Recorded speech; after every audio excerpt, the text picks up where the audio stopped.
Hello, I'm a director of Cancer Precision Medicine Center in Japanese Foundation for Cancer Research.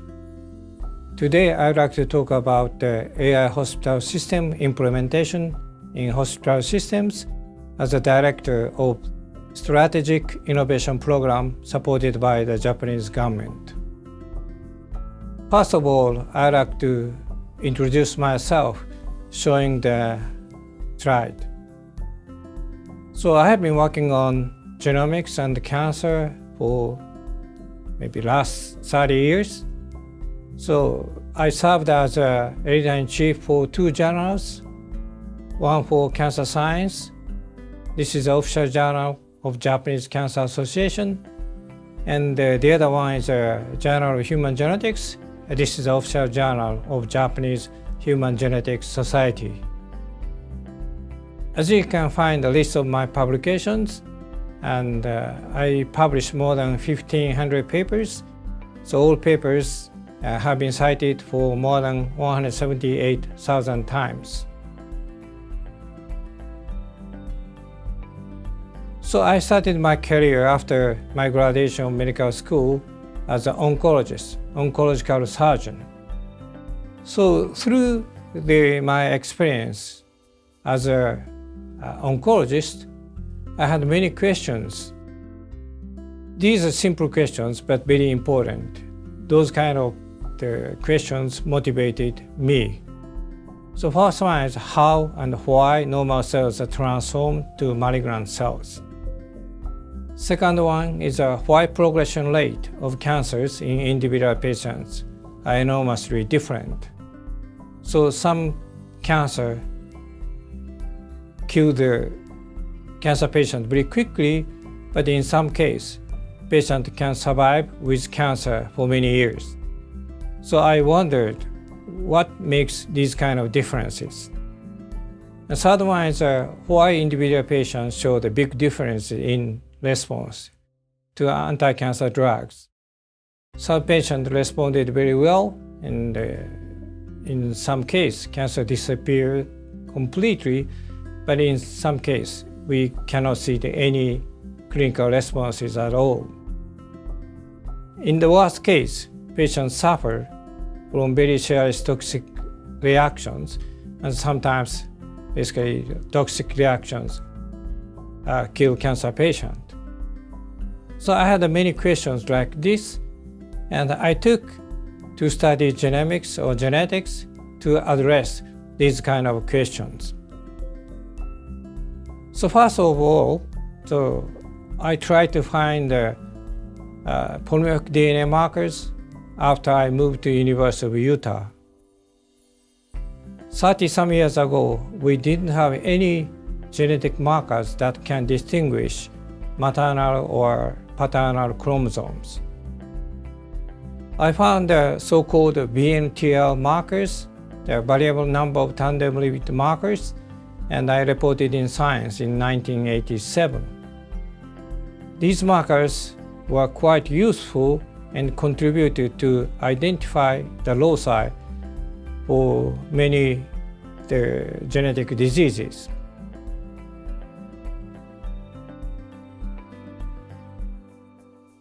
And also, these markers contributed quite extensively in the study of tumor suppressor genes, because tumor suppressor genes were lost in cancer tissues. So our markers were able to identify the chromosomal lesions that were lost in cancer cells. Using these kind of markers, so we contributed quite a lot. For example, this first paper is the first allele-type analysis of human cancers. So my colleagues and I analyzed all of the chromosomal arms in colon cancer tissues, and we found specific chromosomes were lost in colon cancer. This kind of discovery led the identification of p53 as a tumor suppressor gene that is located on short arm of chromosome 17. This paper is the first paper that identified the p53 mutation in human colon cancers.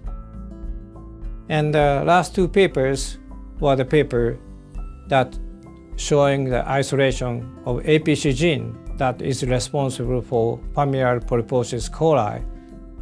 This disease causes thousands of polyps in the patient colon, and if without any kind of treatment, colon cancer develop in patient body and kill patient. So we discovered the APC gene, and we discovered mutations of the APC gene in sporadic colon polyps and colon cancers as well. This slide shows the history of DNA polymorphic markers, and there are a number of different DNA polymorphic markers. First one is RFLP markers, and the mini satellite, and the VNTR markers that I reported, so already 30 some years ago. And after that, many scientists reported mini satellite, microsatellite, SNPs, and copy number variations. These contributed to identify the genes responsible for genetic diseases and identification of the chromosomal region containing the tumor suppressor genes, and we and others isolate the genes susceptible to common diseases and also genes related to drug responses. In 2003, we decided to participate into the international HubMap consortium. This is a picture everybody gathered in the Institute of Medical Science in University of Tokyo, and we discussed how to proceed our project. And in this project, we contributed the 24.3% of the data in the Nature paper published in 2005. As you can see, this is a list of each of the contribution of each of centers, and Riken, that led by myself, contributed the most data in this paper.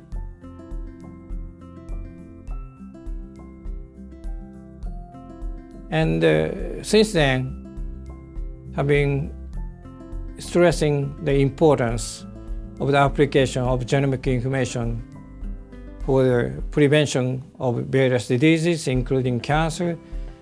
And I basically propose a genomic medicine that can provide personalized, most appropriate drug selection by genomic information. And recently, I have been working on a new type of immunotherapy. In this slide, I show the neoantigen vaccination and T-cell receptor engineered T-cell therapy. As I mentioned, I have been serving as a director of Cancer Precision Medicine Center in Japanese Foundation for Cancer Research. In this center and also in the project supported by the Japanese government, so we have been working on the so-called liquid biopsy system that can identify cancer cells by minimally invasive method, like liquid biopsy. So I basically divided the cancer precision medicine into three areas. First one is to detect cancer cells. So once we find the cancer cells, now we can characterize individual cancer tissues or cancer cells by many means, including the genomics, proteomics, and metabolome or immunogenomics. And once we can characterize individual cancers, we can provide an appropriate drug based on the genomic information. But even so, in Japan, 1/3 of cancer patients die of cancer. We need to develop a new type of the treatment. One of them is immunotherapy, shown in this slide. But the new technologies have been developed, and also new information has been accumulated. So medicine becomes more complicated, more difficult and more personalized. That beyond our knowledge, capability. So we need to introduce AI, artificial intelligence, to interpret the many data. And also we need to provide the simple and essential information to patients or doctors or medical workers. So I realized the importance of artificial intelligence in medical areas. There are many applications of AI in the medical area. For example, the education of medical workers to keep the updated information is very important. And also, as I mentioned, for personalized treatment, we need to select the drugs by individual characterization. And also informed consent. Informed consent processes become more and more time-consuming. So the medical workers basically spend lots of time for getting informed consent. So to reduce the workload, we definitely need to help the informed consent processes by AI. And also we need to provide the accurate information to patient or family members so AI can help in these processes. And then I apply the director portion of this program, Strategic Innovation Promotion Program, for development of AI hospital systems in 2008. So this slide also shows the budget supported by the Japanese government. So aims of AI hospital systems is very simple. As I mentioned, the medical system has been developing by the advances in the researches in medicine, engineering, pharmacology, and genomics, and so on. And medicine becomes more advanced, more complicated, and more personalized.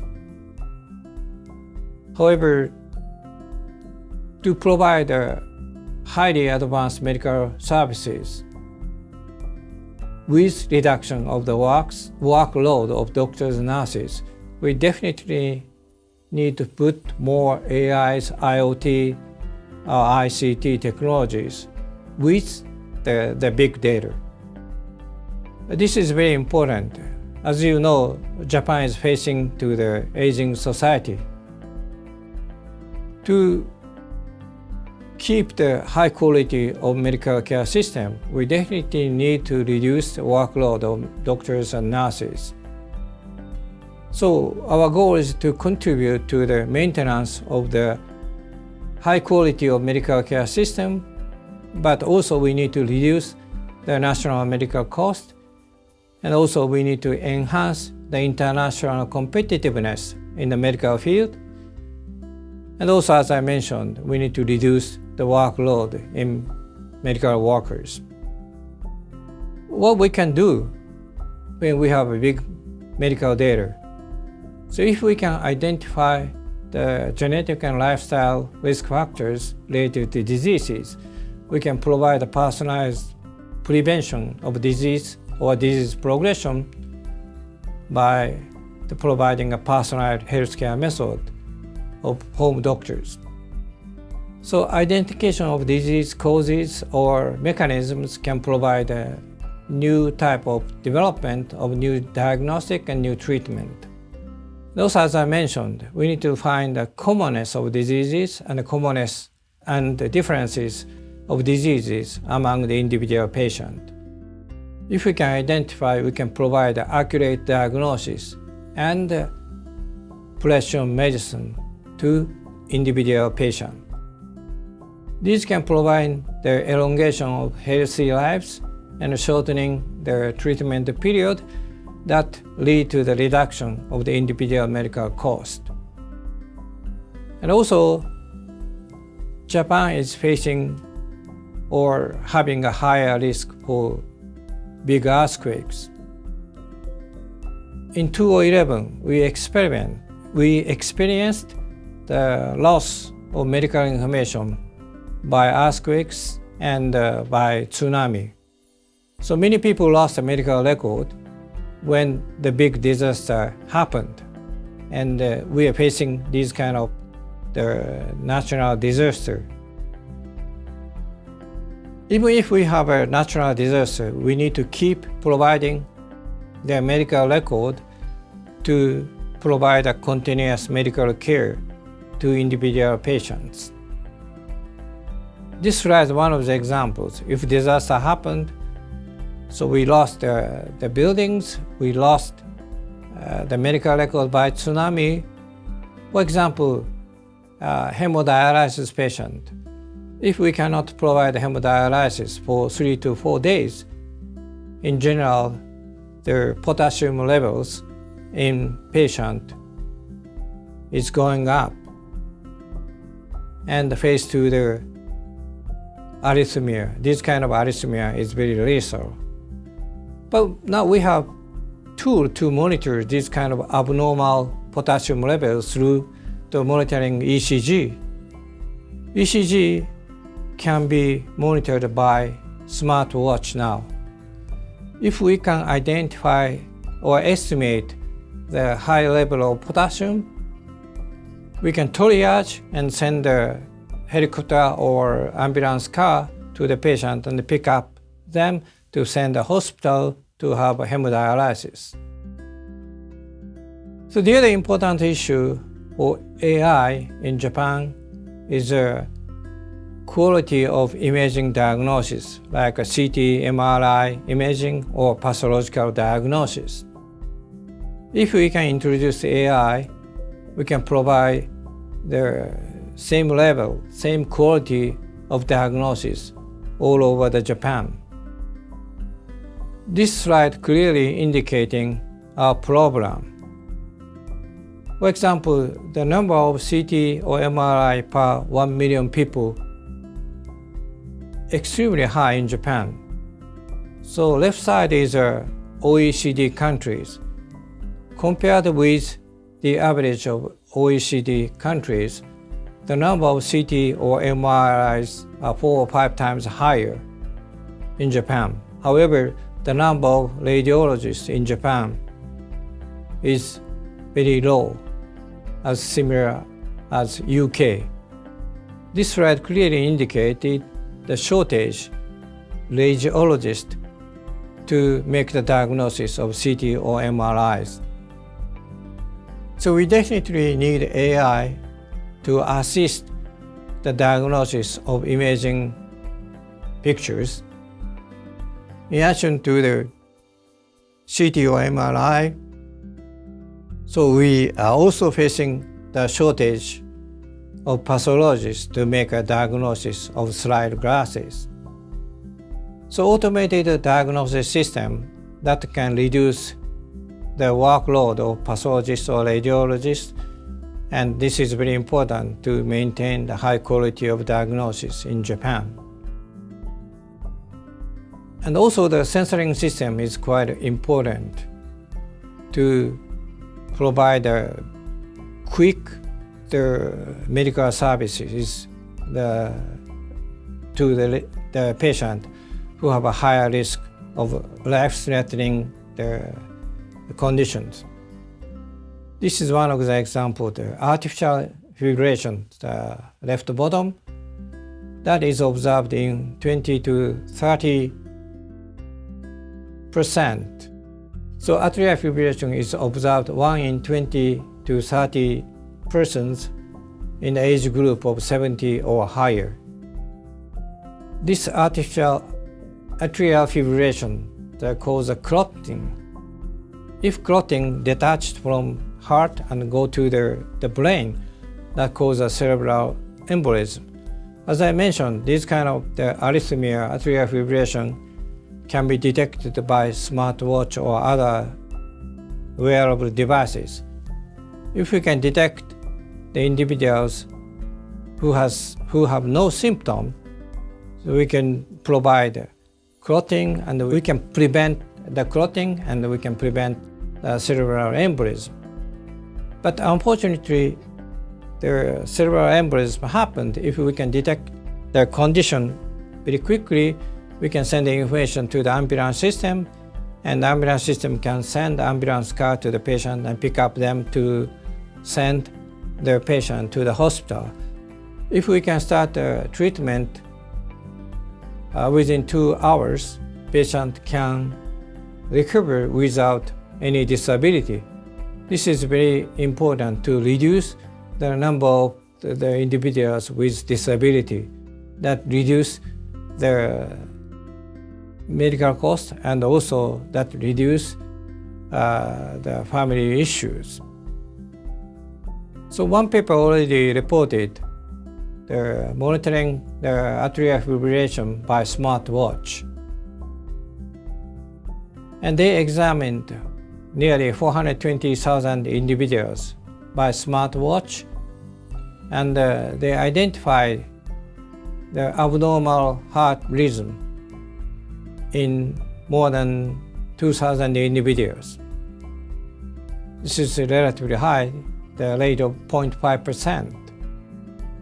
So among more than 200,000 individuals who were told you have an abnormal heart rhythm, 450 received a detailed examination, and 34% of them were confirmed to have atrial fibrillation.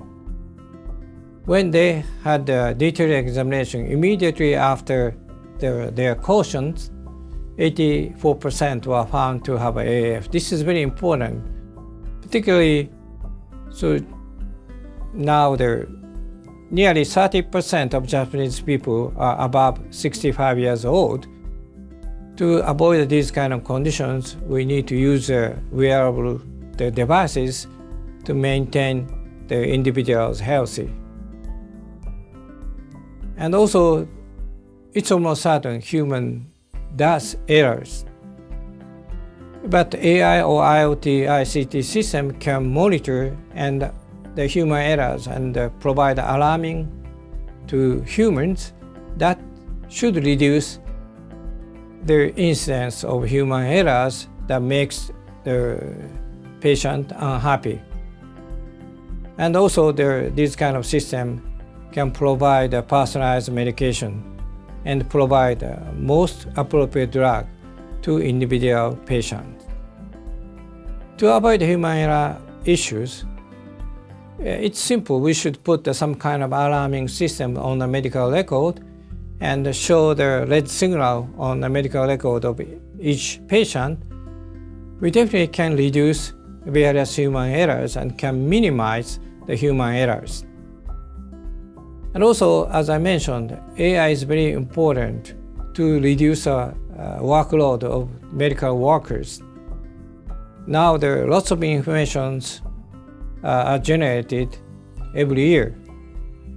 So we need to adapt, or we need to know the important issues that everybody should know. So AI learning system can help us. And also, doctors and nurses cannot have enough time with patient with eye contact. We need to solve these kind of issues to increase the satisfaction of the patient or family members. So one of the ways is to use holograms. This is very important to increase the quality of surgical operations. And this slide shows the problems we have now in the examination room.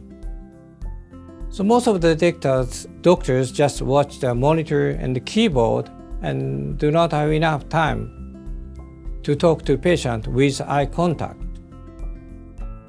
But if we can use the AI to monitor the conversation in the examination room, doctors can watch the patient face, and all information can be recorded through AI system. That should increase the satisfaction of the patient or family members. And also nurses spending lots of time for recording. in one hospital, the analysis indicated about 30% of working hours are spent for making nurse record. This is very serious issue because recording took lots of time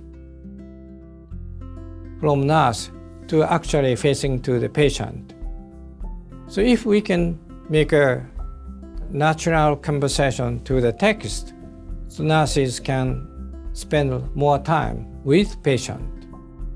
And also we are trying to make a medical AI platform. This platform can put many AI tools to help medical recording system, a nurse recording system, or support or assistance of various diagnoses. For example, if we can click here, so the AI can ask what kind of help, what kind of assistance you need, the diagnosis using ultrasound devices or CT or MRIs. And if click here, so if they need a pathological diagnostic assistance, so AI can provide the diagnosis or help diagnosis to the doctors. We also introducing various human robotics or AI robotics. This slide, one example, we have been using a Hitachi EMU robot. For example, in National Children's Hospital, AI robot can explain to small children what kind of examination they will have. Instead of forcing them to sleep, if we can explain, and if the child patients can understand what kind of examination they will have, we can reduce the amount of anesthesis. And also in Keio University, Hitachi EMU can guide individuals who will have PET scanning. After injection of FDG, some extent of radiation is released from patient's body. If human guide the individuals, they will be exposed to radiation. Although the amount of small, certainly they are exposed to radiation.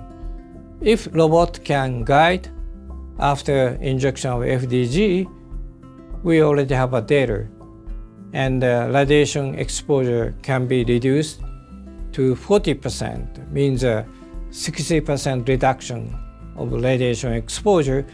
Although the amount is very, very small, it's better to avoid exposure to radiation. And this is one of the programs led by Olympus.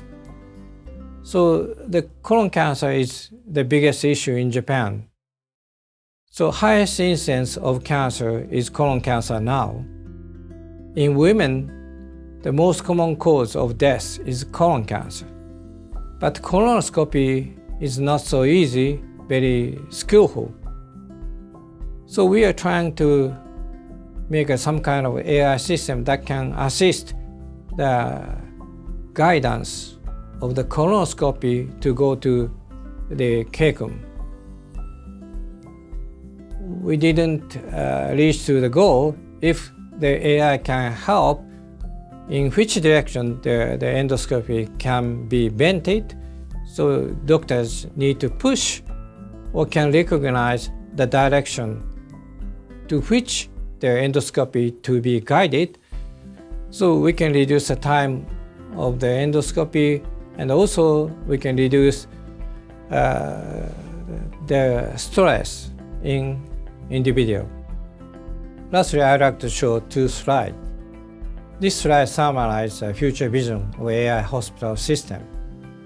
So we need to integrate all kinds of information, including data of genetic analysis and also CT or MRI imaging, and also pathological data.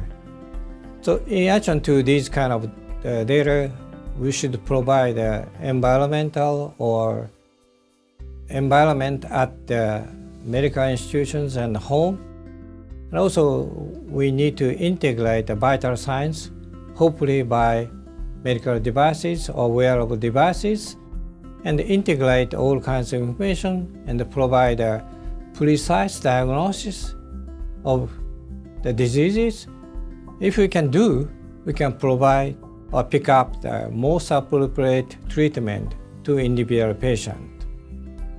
So I'm not sure it takes 5 years or 10 years. Definitely we are moving forward and trying to integrate these kind of informations for providing the precision medicine. However, many people misunderstood what comes by integration of AI system in hospital care system. So many people feel the AI medicine is very cool and non-humanized, but this is truly misunderstanding. And the AI system can provide the deep emphasis in medical field. This means we can avoid human errors, miss the prescription, misunderstanding, or missing some data. And also we can provide the best service in hospital care system. For example, we can reduce the waiting time of the patient. If we can provide a time to medical workers, okay, we can spend more time to patient with eye contact.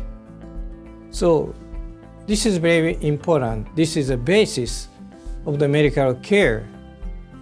We are now losing the emphasis in medical field. But to getting back emphasis in medical fields can provide the better medical care to patient, and this is our goal. So please understand, we are going to provide time to medical workers, and we're trying to get deep emphasis in medical field. So thank you very much for paying your attention.